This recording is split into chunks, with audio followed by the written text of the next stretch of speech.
Robin at Roots and Shoots Farm, and we're here in the brassica field.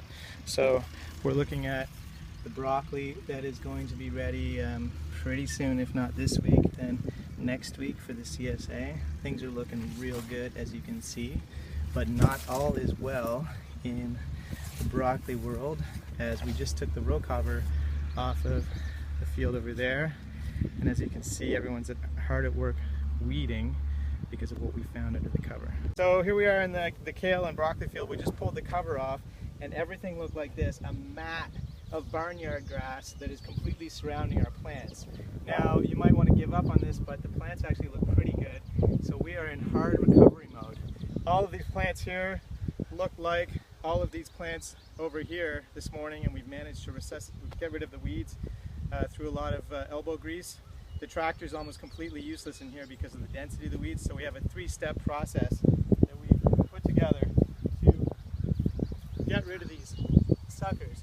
So the first step, with the wheel hoe, we come along as close as we can to each row of plants. So on a bed with 3 rows, we go up and down 6 times. Here we go, right along the kale. As you can see, I'm just touching right up next to it.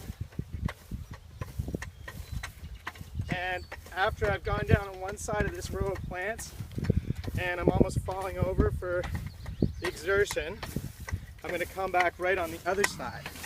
And then what we end up with is a row like this, where you can see the plants and then there's just a strip of grass in the middle. All right, cut.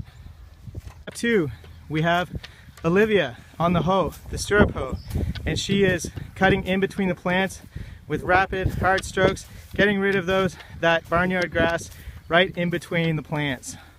3, we have Jenny and Alan and Jeremy weeding by hand directly around every plant to completely give it the space that it needs to survive. So after we've weeded around every single plant really well, so that it's liberated from all the pressure and the roots of the barnyard grass, then the weeds have a bit of a hard time because it's such a hot day and they've just been bothered a little bit, but they'll get through it, and this is going to be a beautiful kale for the CSA share in a little under a month.